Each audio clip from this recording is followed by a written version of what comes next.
Cookies ರವರ ವತಿಯಿಂದ ವರಮಹಾಲಕ್ಷ್ಮಿ ಹಬ್ಬದ ಹಾರ್ದಿಕ ಶುಭಾಶಯಗಳು. ರಾಯಚೂರಿನಲ್ಲಿ ವರುಣನ ಆರ್ಭಟ ಮುಂದುವರೆದಿದೆ. ಧಾರಾಕಾರ ಮಳೆಯಿಂದಾಗಿ ಮುಖ್ಯ ರಸ್ತೆಗಳು ಕೆರೆಯಂತಾಗಿವೆ. ಮಳೆಯಿಂದ ಬೈಕ್ ಸವಾರರು ಪರದಾಟವನ್ನು ನಡೆಸಿದ್ದಾರೆ. ವರಮಹಾಲಕ್ಷ್ಮಿ ಪೂಜೆಗೆ ವ್ಯಾಪಾರ ನಡೆಸೋದಕ್ಕೆ ಮಳೆ ಅಡ್ಡಿಯಾಗಿದೆ. ನಿನ್ನೆ ರಾತ್ರಿ ಸುರಿದ ಭಾರೀ ಮಳೆಗೆ ರಸ್ತೆಯಲ್ಲಿ ಬೈಕ್ ಸವಾರರು ವಾಹನ ಚಲಾಯಿಸುವುದಕ್ಕೆ ಹಿಂದೇಟನ್ನ ಹಾಕುವಂತೆ ಈ ಒಂದು ಘಟನೆ ಜರುಗಿದೆ.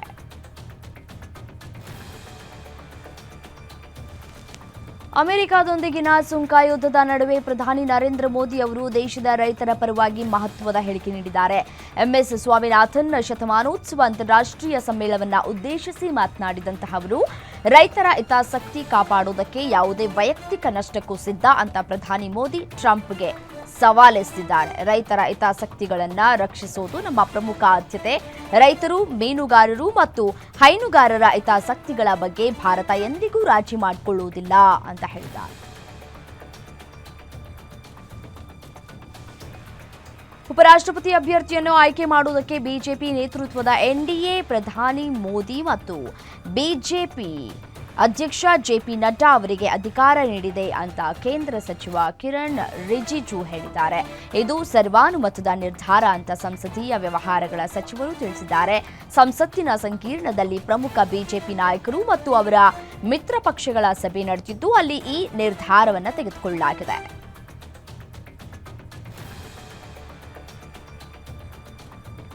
ಭಾರತದ ಮೇಲೆ ಅಮೆರಿಕದ ಸುಂಕ ಯುದ್ಧಕ್ಕೆ ಪ್ರತಿಯಾಗಿ ಭಾರತವು ಅಮೆರಿಕದ ಸರಕುಗಳ ಮೇಲೆ ಹೆಚ್ಚಿನ ಸುಂಕ ವಿಧಿಸಬೇಕು, ಜೊತೆಗೆ ಪರ್ಯಾಯ ಮಾರುಕಟ್ಟೆಗಳನ್ನು ಅನ್ವೇಷಿಸಬೇಕು ಅಂತ ಮಾಜಿ ವಿದೇಶಾಂಗ ಸಚಿವ ಶಶಿ ತರೂರ್ ಆಗ್ರಹಿಸಿದ್ದಾರೆ. ಅಮೆರಿಕ ಅಧ್ಯಕ್ಷ ಡೊನಾಲ್ಡ್ ಟ್ರಂಪ್ ಅವರ 50% ಸುಂಕ ವಿಧಿಸಿರುವುದನ್ನು ಟೀಕಿಸಿದ್ದು ಯಾವುದೇ ದೇಶವು ಭಾರತವನ್ನು ಈ ರೀತಿ ಬೆದರಿಸುವುದಕ್ಕೆ ಸಾಧ್ಯವಿಲ್ಲ ಎಂದಿದ್ದಾರೆ.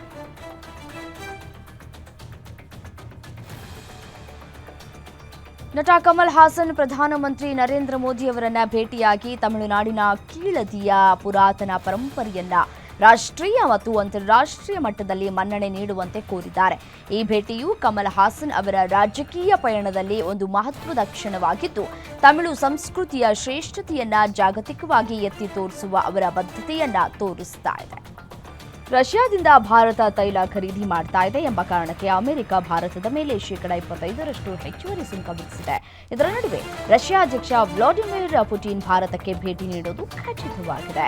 ರಷ್ಯಾ ಈಗಾಗಲೇ ಪುಟಿನ್ ಭಾರತ ಭೇಟಿಯ ಶೆಡ್ಯೂಲ್ ಅಂತಿಮಗೊಳಿಸಿದ್ದು ದಿನಾಂಕವನ್ನು ಅಧಿಕೃತವಾಗಿ ಘೋಷಿಸಬೇಕಿದೆ. ಮೂಲಗಳ ಪ್ರಕಾರ ಆಗಸ್ಟ್ ಅಂತ್ಯ ಸೆಪ್ಟೆಂಬರ್ ಮೊದಲ ವಾರದಲ್ಲಿ ಪುಟಿನ್ ಭಾರತಕ್ಕೆ ಭೇಟಿ ನೀಡುವ ಸಾಧ್ಯತೆ ಇದೆ ಅಂತ ಅಜಿತ್ ದೋವಲ್ ಮಾಹಿತಿಯನ್ನು ನೀಡಿದ್ದಾರೆ.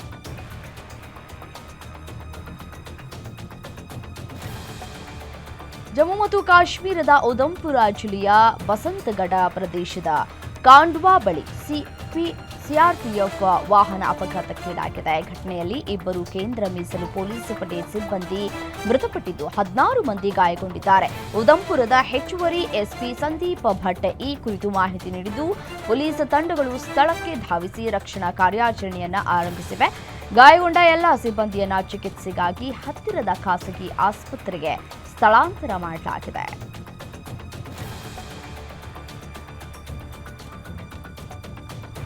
ಪತ್ರಕರ್ತರೊಬ್ಬರ ಹತ್ಯೆ ಮತ್ತಿತರ ಅಪರಾಧಗಳಲ್ಲಿ ಬೇಕಾಗಿದ್ದ 2 ವಾಂಟೆಡ್ ಕ್ರಿಮಿನಲ್ಗಳನ್ನು ಉತ್ತರ ಪ್ರದೇಶದ ಪೊಲೀಸರು ಎನ್ಕೌಂಟರ್ನಲ್ಲಿ ಫಿನಿಶ್ ಮಾಡಿದ್ದಾರೆ.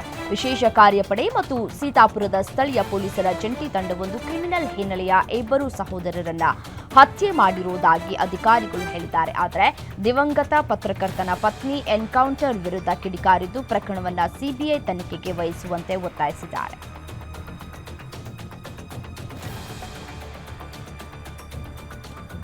ಆಂಧ್ರಪ್ರದೇಶದ ವಿಶಾಖಪಟ್ಟಂನ ಬುಕ್ಕಾ ಸ್ಟ್ರೀಟ್ ಬಳಿ ಸಂಭವಿಸಿದಂತಹ ಅನಿಲ ಸಿಲಿಂಡರ್ ಸ್ಫೋಟದಲ್ಲಿ 5 ಜನರು ಸಾವನ್ನಪ್ಪಿದ್ದು ಹಲವಾರು ಜನರು ಈ ಸಂದರ್ಭದಲ್ಲಿ ಗಾಯಗೊಂಡಿದ್ದಾರೆ. ಈ ಸ್ಫೋಟವು ಸ್ಕ್ವಾಪ್ ಅಂಗಡಿಯಲ್ಲಿ ಸಂಭವಿಸಿದೆ. ವೆಲ್ಡಿಂಗ್ ಸಿಲಿಂಡರ್ ಅಸಮರ್ಪಕವಾಗಿ ಕಾರ್ಯನಿರ್ವಹಿಸುವಾಗ ಸ್ಫೋಟವಾಗಿದೆ.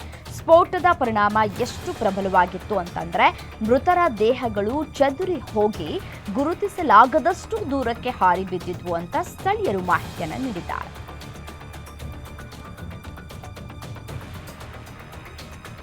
ತೆಲಂಗಾಣದಲ್ಲಿ ಮಹಿಳೆಯೊಬ್ಬಳು ತನ್ನ ಪ್ರಿಯಕರನ ಜೊತೆ ಸೇರಿ ಗಂಡನನ್ನ ಅತ್ಯಂತ ಕ್ರೂರವಾಗಿ ಕೊಲೆ ಮಾಡಿದ ಆಘಾತಕಾರಿ ಘಟನೆ ಬೆಳಕಿಗೆ ಬಂದಿದೆ. ಈ ಕೊಲೆಗೆ ಎಷ್ಟು ಚೆನ್ನಾಗಿ ಸಂಚು ರೂಪಿಸಲಾಗಿತ್ತು ಅಂತಂದ್ರೆ, ಈ ಮಹಿಳೆ ಯೂಟ್ಯೂಬ್ ನೋಡಿ ಯಾರಿಗೂ ಅನುಮಾನ ಬರಬಾರ್ದು ಅಂತ ಹೇಳಿ ಗಂಡನ ದೇಹದಲ್ಲಿ ವಿಷದ ಅಂಶ ಸಿಗಬಾರ್ದು ಅಂತ ಆತನ ಕಿವಿಗೆ ವಿಷ ಸುರಿದು ಕೊಲೆ ಮಾಡಿದ್ದಾಳೆ. ಈ ಪ್ರಕರಣಕ್ಕೆ ಸಂಬಂಧಪಟ್ಟಂತೆ 3 ಆರೋಪಿಗಳನ್ನ ಪೊಲೀಸರು ವಶಕ್ಕೆ ಪಡೆದುಕೊಂಡಿದ್ದಾರೆ.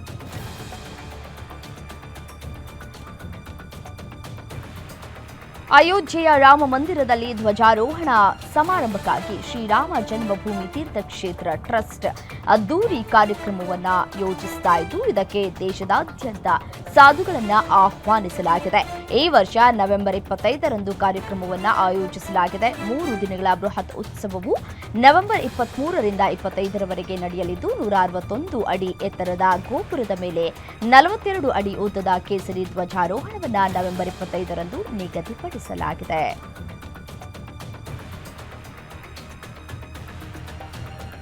ವ್ಯಕ್ತಿಯೊಬ್ಬ ಸೇತುವೆಯ ಅಂಚಿನಿಂದ ನೇತಾಡುತ್ತಾ ಪುಷಪ್ ಮಾಡಿದ್ದಾನೆ. ಅಸ್ಸಾಂನ ಧೋಲಾ ಸಾಜಿಯಾ ಸೇತುವೆ ಎಂದೇ ಜನಪ್ರಿಯವಾಗಿರುವಂತಹ ಡಾಕ್ಟರ್ ಭೂಪೇನ್ ಹಜಾರಿಕಾ ಸೇತುವೆ ಮೇಲೆ ವ್ಯಕ್ತಿಯೊಬ್ಬ ಜೀವಕ್ಕೆ ಅಪಾಯಕಾರಿಯಾಗಿರುವಂತಹ ಸಾಹಸವನ್ನು ಪ್ರದರ್ಶಿಸಿದ್ದಾನೆ. ಇದರ ವಿಡಿಯೋ ಸಾಮಾಜಿಕ ಮಾಧ್ಯಮದಲ್ಲಿ ವೈರಲ್ ಆಗಿದ್ದು, ಹಲವರ ಕೆಂಗಣ್ಣಿಗೆ ಗುರಿಯಾಗಿದ್ದಾನೆ.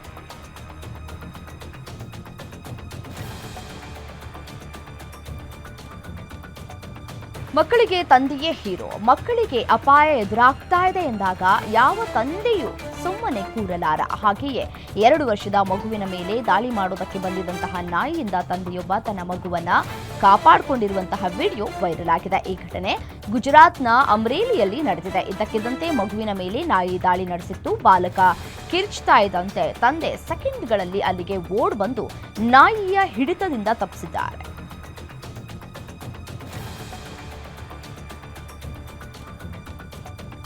ಆನೆಮರಿಗಳು ಮನುಷ್ಯರ ಮಕ್ಕಳಂತೆಯೇ ಮುದ್ದಾಗಿ ವರ್ತಿಸುತ್ತವೆ. ಅವುಗಳ ತುಂಟಾಟ, ಕೀಟಲೆ ನೋಡೋದೇ ಕಣ್ಣಿಗೆ ಆನಂದ. ಇದೀಗ ಭಾರತೀಯ ಅರಣ್ಯ ಸೇವೆ ಅಧಿಕಾರಿ ಪರ್ವೀನ್ ಕಸ್ವಾನ್ ಮರಿಯಾನೆಗಳ ವಿಡಿಯೋವನ್ನ ಹಂಚಿಕೊಂಡಿದ್ದು, ನೆಟ್ಟಿಗರು ಭಾವುಕರಾಗಿದ್ದಾರೆ. ಗುಜರಾತ್ ಮತ್ತು ತೀಸ್ತಾ ಎಂಬ 2 ಮರಿ ಆನೆಗಳ ವಿಡಿಯೋ ಈಗ ವೈರಲ್ ಆಗಿದೆ. ತಾಯಿಯನ್ನ ಕಳೆದುಕೊಂಡು ನಂತರ ರಕ್ಷಿಸಲ್ಪಟ್ಟ ಮರಿಯಾನೆಗಳನ್ನ ಈಗ ಅರಣ್ಯಾಧಿಕಾರಿಗಳು ಮತ್ತು ಮಾವುತರ ಆರೈಕೆಯಲ್ಲಿ ಸಾಕಲಾಗ್ತಾ ಇದೆ.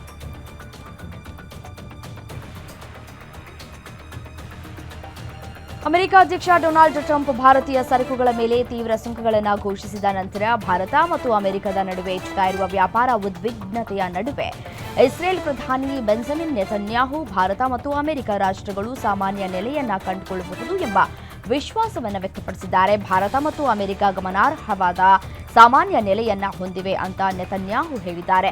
ಹಾಗೆಯೇ ಎರಡೂ ದೇಶಗಳ ನಡುವಿನ ಮಾತುಕತೆಯ ಮೂಲಕ ಪರಿಹಾರ ಕೂಡ ಸಾಧ್ಯ ಅಂತ ಅಭಿಪ್ರಾಯ ವ್ಯಕ್ತಪಡಿಸಿದ್ದಾರೆ.